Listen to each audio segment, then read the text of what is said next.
सिद्धिभ्यः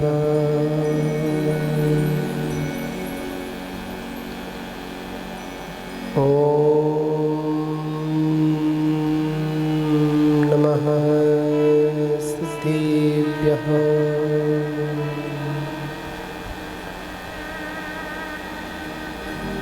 मंगलम भगवान वीरो मंगलम गौतमो गणी मंगलम मुकुंद गिंधाध्यो जैन धर्मोस्तु मंगलम सर्वमंगलमांगल्यम सर्वकल्याणकारिकम्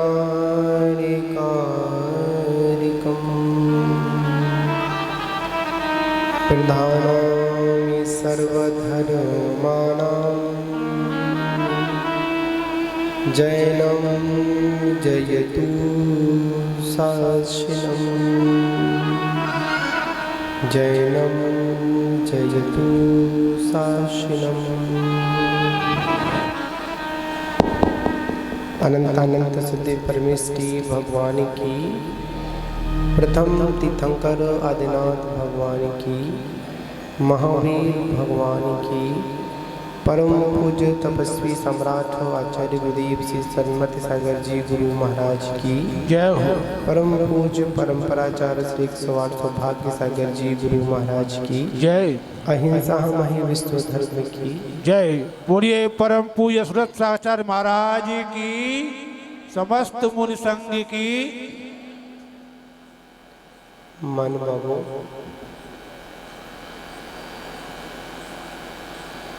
हम सभी का जीवन मंगल में हो, ऐसी मंगल भावना के साथ उस मंगल स्वरूप मां जिनवाणी का अपन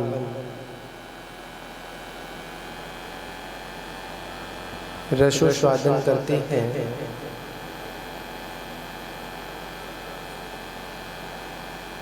आज 16 कर्ण भावनाओं के अंतर्गत आज कुछ त्यागने की बात की जाएगी, कुछ छोड़ने की बात की जाएगी, क्योंकि जब तक त्याग में जीवन नहीं होता है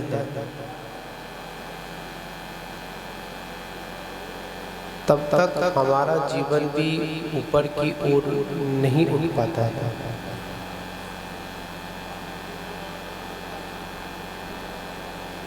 जितने जितने हम त्याग के क्षेत्र में आगे बढ़ते जाते हैं,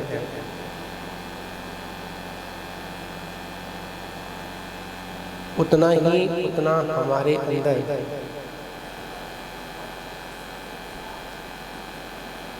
वह विशुद्धि आना प्रारंभ होती है और विशुद्धि के आने से हमारे भवों का भी अंत होता है।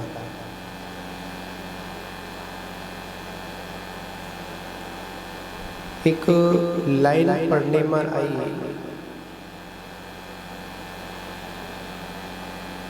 कि जिन वचन रूपी औषधि से हमारे भव भवांतरों के जो कष्ट हैं वह क्षण मात्र में क्षय को प्राप्त हो जाते हैं। समय नहीं लगता है उस भव भवांतरों के उन कष्टों का, दुखों का समन होने में। तो उसी जिनवाणी की बातें में आज अपन अपनी इस बात को और गति देंगे, जिसमें आज की भावना संकेत करती है यथा शक्ति त्याग। क्या संकेत करती है? यथा शक्ति त्याग। मतलब अपनी अल्प से भी अल्प शक्ति को ना छुपाते हुए, क्या जितनी शक्ति है उसके अनुसार, ना अपनी शक्ति से ज्यादा और ना अपनी शक्ति से कम, ऐसा जो त्याग किया जाता है उसको आचार्य भगवंत यथा शक्ति त्याग की परिभाषा से घटित करते हुए उस 16 करण में उसको जोड़ते हैं। तो जिसमें 4 प्रकार का दान भी जुड़ जाता है। कितने प्रकार का? 4 प्रकार का दान, जिसमें एक आहार दान, औषधि दान, शास्त्र दान और अभय दान। तो यहाँ पर आचार्य भगवंत बता रहे हैं कि हम सभी लोगों को जो ग्रस्त हैं,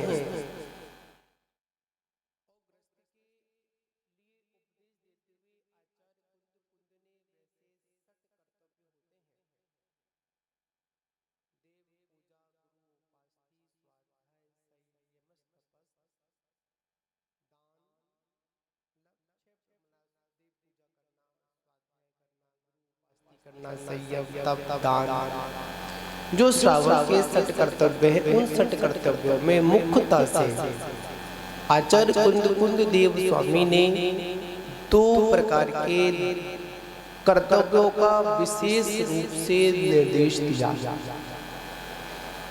वह दिया दान और पूजा। दानम पूजा मुखम। पांडाल के पंखे बंद करा देंगे।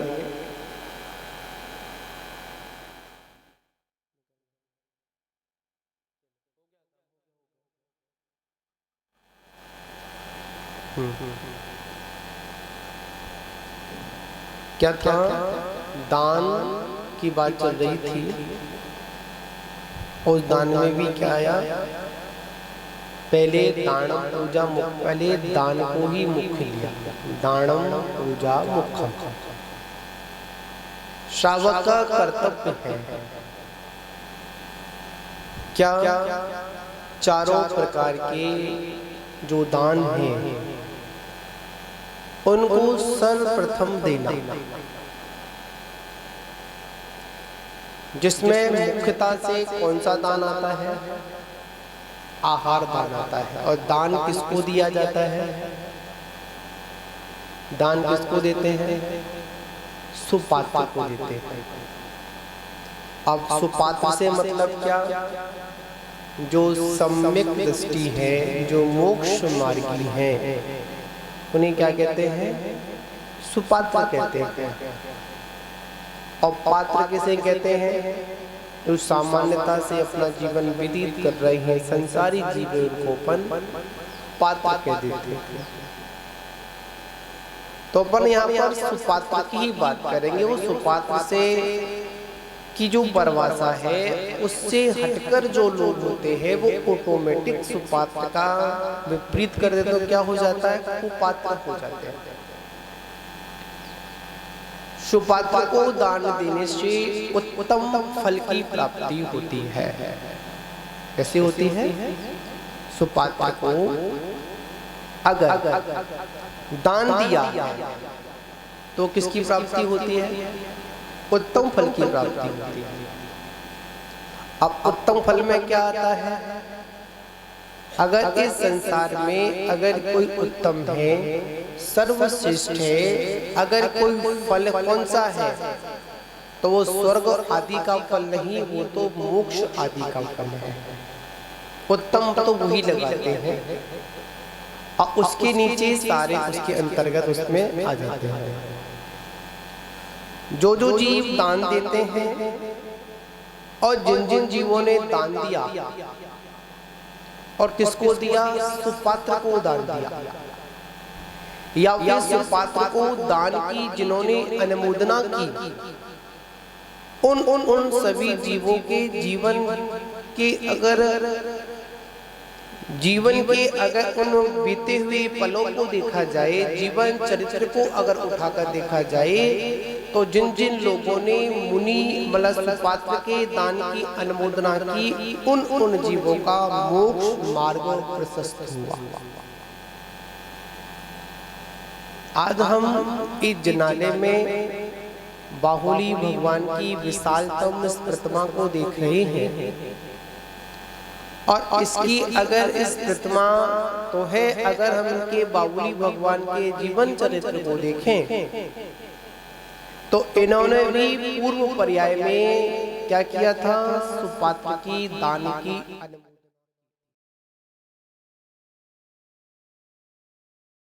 चार जीवों में इनका भी नाम गर्भित था।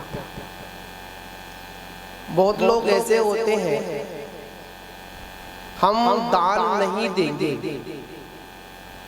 पर दान की अनुमोदना अवश्य करेंगे। कैसे होते हैं? दान नहीं देंगे पर दान क्या करेंगे? अनुमोदना करेंगे। हम आहार दान नहीं देंगे, हम तो बस दूर से ही द्रव्य देकर क्या कर लेंगे? अपनी अनुमोदना कर देंगे। अब ये बताइए, अनुमोदना शब्द किसके लिए प्रयोग होता है पंडित जी? हाँ, जिनके अंदर पात्रता नहीं है, जो नहीं दे सकते हैं, या जो शूद्र वगैरह है, या फिर कोई रोग शोक हो गया है, या फिर उसके घर में सूतक पातक हो गई है, या फिर वो त्रिंच जाति का है, या फिर देव जाति का है। देव कभी कितना सारा वैभव होता है, पर देव कभी क्या नहीं करते? दान नहीं दे पाते, मुनियों को आहार चर्या आदि नहीं दे पाते। ठीक है ना? तो यहाँ पर बात समझनी है, हम लोग सिर्फ क्या करते हैं? अनुमोदना से ही काम चला लेते हैं। नहीं, हम तो नहीं कर पाएंगे, हम तो नहीं आ पाएंगे, पर आप क्या करिए कि हमारे नाम से कर दीजिए, हम क्या करेंगे? अनुमोदना कर देंगे। नहीं, ऐसा नहीं होता। जब आप देने में सामर्थ्य रखते हैं, अगर आप देने, आपको सब कुछ उत्तम कुल, उत्तम जाति, उत्तम क्षेत्र, उत्तम शरीर प्राप्त अगर हुआ है, तो क्या करिए? अनुमोदना नहीं, अपने कर पात्रों से क्या करिए? उसको दान करिए। क्या करिए? दान करिए। वरना ऐसा नहीं कि अनुमोदना का फल नहीं मिलेगा, मिलेगा, पर जितना मिलना चाहिए उतना नहीं मिलेगा। अब आप बताइए, आपको सब कुछ था, पर कहीं ना कहीं प्रमाद आया, तभी तो आपने अनुमोदना शब्द का प्रयोग किया। क्यों किया? नहीं, हम तो आहार दान नहीं देंगे कि क्या करें, हाँ बस दूर से हम लोग देख लेते हैं और काम चल जाता है। हम शास्त्र दान नहीं देंगे, हम तो बस दूर से दूसरा व्यक्ति दे रहा होता है तो क्या कर लेते हैं? अपने भावों को अनुमोदना कर लेते हैं। ठीक है, अनुमोदना शब्द भी हमारे यहाँ पर आया है, पर फिर भी हम लोगों को क्या करना चाहिए? दान देना चाहिए, और जहां तक है आहार दान तो देना ही चाहिए। कौन सा दान? आहार दान। दान शासन नाम की पुस्तक है आचार्य वासुपूज्य सागर महाराज की। उसमें दान शासन पुस्तक में बड़ी सुंदर बात की। सबसे पहले अगर कोई उत्कृष्ट दान को रखा तो उसमें उत्कृष्ट दान के अंतर्गत अपेक्षाकृत बात की गई तो आहार दान भी रखा गया। उस आहार दान से पहले अभय दान भी रखा गया। कौन सा दान? अभय दान। दया धर्म का मूल है। आपने मुनराज को आहार दान दिया, औषध दान दिया, या फिर आप लोगों ने शास्त्र दान दिया, और अगर आपने उस सारे दानों में अगर अभय दान का भी प्रयोग नहीं किया, जीवों की विराधना कर कर, क्या कर कर जीवों की आप मुनराज को आहार दान देते हो। अब एक बात आप लोगों से पूछे, आप मुनराज के लिए चौका लगाते हो या अपने लिए लगाते हो? हैं? नहीं। ऐसा कभी भी मन में विचार लेकर आना ही नहीं। क्या लेकर नहीं आना? आज हम महाराज के लिए क्या लगा रहे हैं? चौका लगा रहे हैं। क्यों पप्पू भाई? ऐसा विचार आना चाहिए? ऐसा विचार नहीं आना चाहिए, दोष हो जाएगा। आप भी दोष के भागी बनेंगे और मुनराज भी। आपका जो आहार दान है वह सदोष हो जाएगा। तो क्या करें? हमें ऐसा करना है, हमें मुनराज के लिए नहीं, हमारे नगर में चतुर्मास हो रहा है, हमारे गांव में, हमारे मोहल्ले में चतुर्मास हो रहा है। आज मेरा सौभाग्य है कि हमारे नगर में संतों का आगमन हुआ है, और जितने समय तक संत यहाँ पर रहेंगे, वैसे तो आप लोगों को शुद्ध भोजन करना चाहिए। क्या करना चाहिए? शुद्ध भोजन तो एक हर मानव जीवन की एक प्रवृत्ति में होना चाहिए। पर क्या हुआ? शुद्ध भोजन खत्म हो गया, सारी व्यवस्था खंड-बंड हो गई है। तो कम से कम इतना तो करना चाहिए कि मैं शुद्ध भोजन करूंगा, मर्यादित भोजन करूंगा। कैसा भोजन करूंगा? मर्यादित भोजन करूंगा। तो अगर उस मर्यादित भोजन में अगर किसी मुनि का अगर पड़गान हो जाएगा तो उन मुनराज का भी आहार दान हो जाएगा, उनको आहार दान भी दे लोगे, और आपको भी पुण्य का आश्रय हो जाएगा। ना उनको दोष, ना आपको दोष। पर हम लोग क्या करते हैं? सारी व्यवस्था को करते तो अच्छा है, पर हो कैसा जाता है? प्रमाद के कारण। किसके कारण? प्रमाद के कारण, अज्ञानता के कारण हम बोली देते हैं। किसके लिए चौका लगाया? मुनराज के चौका लगाया। एक बात समझने वाली है, भगवान ऋषभदेव के पूर्व का संबंध में राजा श्रेयांश से पति पत्नी का संबंध था। दोनों ने क्या दिया था? जंगल में मुनराज को क्या दिया था? आहार दान दिया। तो बताओ, सबसे पहले आहार दान ऋषभदेव भगवान को किसने दिया? राजा श्रेयांश ने दिया। जाति स्मरण हुआ, पूर्व का ज्ञान हो गया कि इस प्रकार मुनिचर्या की विधि होती है। कैसी होती है? मुनिचर्या की विधि यही होती है। इसी विधि के अनुसार उन ऋषभदेव स्वामी का प्रदान किया। और मैं तो आप लोगों से यही कहना चाहता हूँ, और यही जिनवाणी भी आपसे कहना चाहती है, अगर आप किसी मुनराज को अगर आज आहार दान देते हैं या उनकी आहार चर्या कराते हैं, आगे का कुछ नहीं पता, हो सकता है कि आज का दिया गया आहार दान आगे चलकर किसी तीर्थंकर को प्रदान करने में आपको सहभागी बन जाए। क्या बन जाए? किसी तीर्थंकर को पड़गाहन करने में क्या बन जाए, सहभागी बन जाए। राजा श्रेयांश ने किनको आहार दिया, तीर्थंकर परमात्मा प्रथम तीर्थंकर को आहार दिया। औषधि दान, कौन सा दान, औषध दान। औषध दान में किसने किसको आहार दान दिया, नारायण श्री कृष्ण ने औषधि का दान दिया। जब द्वारका में कोई रोग आदि हो गया था, कोई ऐसा जैसे आता है हरवंश पुराण के अंतर्गत, तो उन्होंने क्या किया, जितने चौके लगे थे, एक चौका नहीं था, जितने जितने चौके लगे थे, जहां जहां व्यवस्थाएं थी, तो राजा नारायण श्री कृष्ण ने क्या किया था, घर घर औषधि के लड्डू पहुंचाए। क्या पहुंचाए, औषधि के लड्डू बनाकर पहुंचा दिए। ठीक है ना। उसके बाद में एक ऐसा उदाहरण आता है, आप लोग उसको सुनते हैं और आता भी है। पूरा जंगल जल रहा था, पर एक वृक्ष नहीं जल रहा था।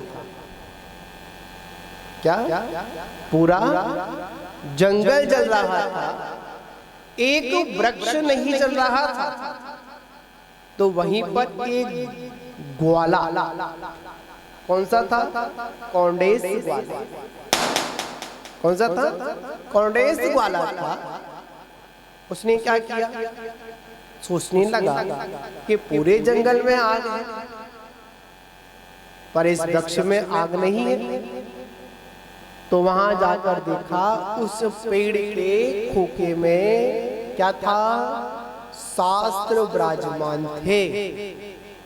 क्या विराजमान थे, शास्त्र विराजमान थे। याद रखना, जहां पर शास्त्र विराजमान होते हैं, तो ये भी संकेत मिलता है, बाहर में चाहे कितनी भी आग जल रही हो, पर जिसके हृदय में शास्त्र जी विराजमान होते हैं, वो उसको जला नहीं पाते हैं।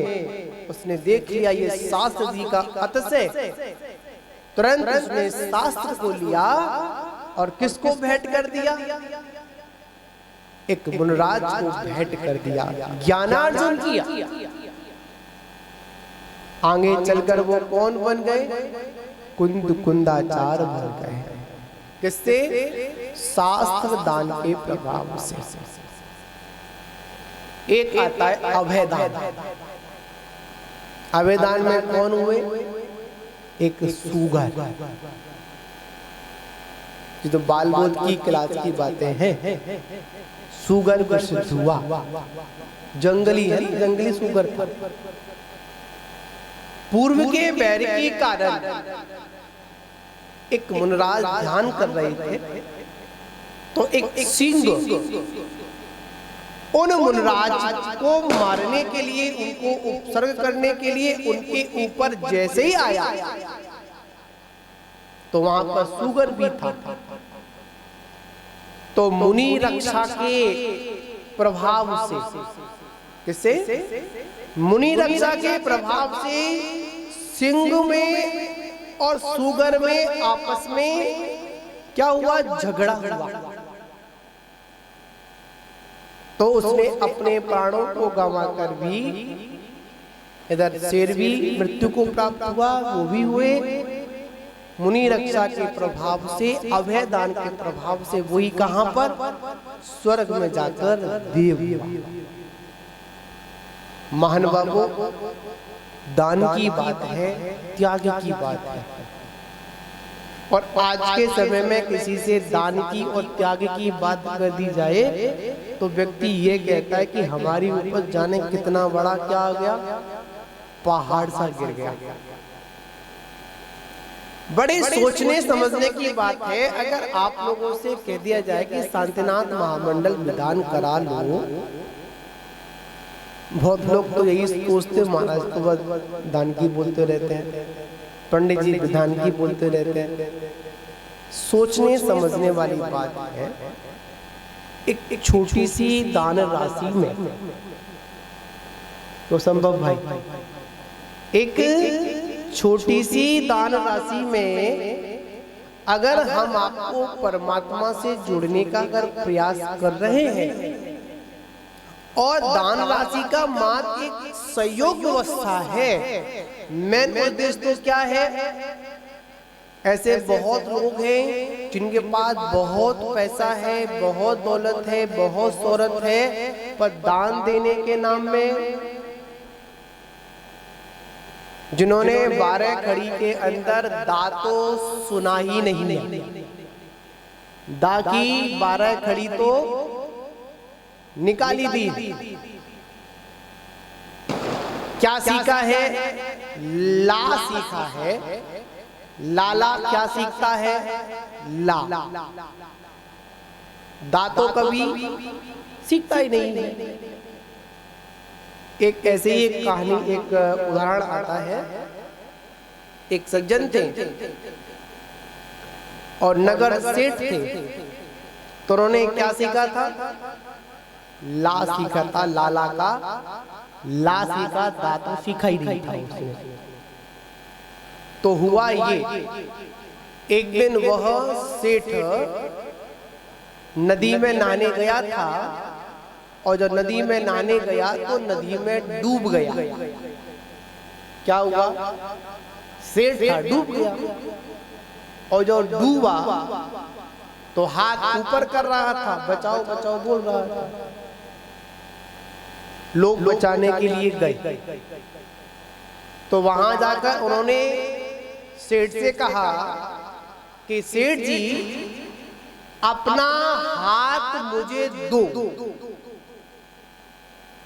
क्या बोले? बचाने के लिए क्या करना पड़ेगा? हाथ तो देना पड़ेगा ना। तो उसने, बचाने वाले ने बोला कि सेठ जी क्या करो, अपना हाथ मुझे दो। सेठ ने नहीं दिया, डूबता जा रहा है। देने की बात है ना, किसकी बात है? विशाल, इसकी बात है, देने की बात है, नहीं दे रहा। क्यों? सेठ जी अपना हाथ दो,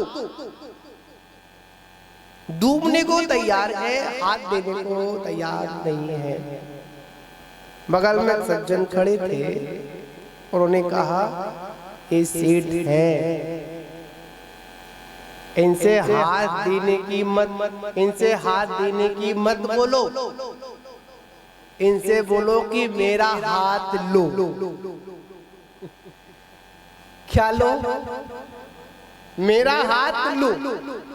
और जैसे ही उसने कहा कि मेरा हाथ लो, तो सेठ ने क्या किया? झट से उसका हाथ पकड़ लिया। तो यहाँ पर मतलब ये है कि व्यक्ति डूबने को तैयार है,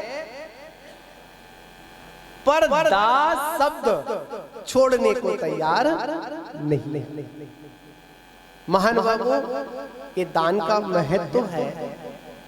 जितनी वस्तु हल्की होती जाएगी, उतनी उतनी वस्तु ऊपर की ओर उठती जाएगी। तो आचार्य कहते हैं, ना शक्ति को छुपाकर और ना शक्ति से अधिक। ऐसा भी मत करना कि हमारी शक्ति नहीं है और हमने दूसरों के कहने पर या दूसरों के सामने क्या कि हाँ हम तो कर लेंगे, हम तो कर ले। पर ऐसा भी दान मत देना कि दान मतलब दान देने के बाद आपको किसी के सामने हाथ फैलाना पड़े। ऐसा भी दान मत देना किसी को कि जिस दान के लिए आपको दूसरे से कर्जा लेना पड़े। और दान देने के बाद में दान की राशि जो दी है उसको देने में इतना विलंब भी मत करना कि आगे हमारी स्थिति आज तो है और कल हो या ना हो इसकी कोई गारंटी नहीं।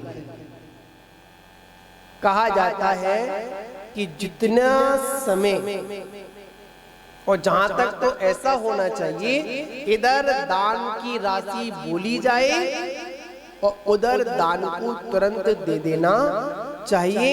ऐसा नहीं करना चाहिए कि भाई आज मैंने दान बोला है, इस चतुर्मास का अगले चतुर्मास में, कि चतुर्मास में, इस चतुर्मास का अगले चतुर्मास में, उसका अगले में, इस प्रोग्राम का उस प्रोग्राम में, इसका उसमें। ऐसा नहीं करना चाहिए। जहां तक हो उतना समय लगे कि या हमारी जेब में होना चाहिए, अगर जेब में ना हो तो उतना समय होना चाहिए कि जितना समय में उसको लाकर दे सको। ऐसा भी नहीं होना चाहिए लंबे समय तक अगर आप दान दी हुई राशि को अगर आप अपने घर में रखते हैं तो आचार्य कहते हैं वो दान आपका कैसा हो जाता है, पुण्य आश्रय की जगह आपका पाप आश्रय भी प्रारंभ हो जाता है। तो महानुभावों, दान श्रद्धा भक्ति के साथ में देना चाहिए और हम दान की परंपरा से जुड़े। दान तीर्थ भी एक होता है। दान जैसे दान तीर्थ को चलाने वाले राजा श्रांश थे, जिन्होंने प्रथम आहार दान देकर किनको, उन आदिनाथ तीर्थंकर को, महामुनिराज को आहार दान देकर 7 से पुण्य का अर्जन किया। हमारे पास तो देखा जाए कुछ नहीं है। आप लोग तो 60 खंड के अधिपति भी नहीं है। भरत चक्रवर्ती भी क्या करते थे, आहार चर्या की जब बेला हुआ करती थी तो कहां पर, अपने सिंह दरवाजे पर, महल के दरवाजे पर खड़े होकर क्या करते थे, मुनराजों की प्रतीक्षा करते थे। क्या करते थे, कब मुनराज आए, मैं उनका पड़गाहन करूं और उनको आहार दान देकर अपने जीवन को धन्य बनाऊं। पर हम लोग क्या करते हैं, हम मुनराज की प्रतीक्षा नहीं करते। आगे का विषय आप लोग जानते हैं, मैं नहीं बोलूंगा, ठीक है। पर आपको क्या करना है, हम जितना हो सके हम मुनिचर्या को बढ़ाने के लिए और अपने जीवन को पवित्र करने के लिए सुपात्रों को दान देते रहे। यही हमारा आज का त्याग भावना हमको बतला रही है। इसी के साथ विराम। जय बोलो महावीर भगवान की।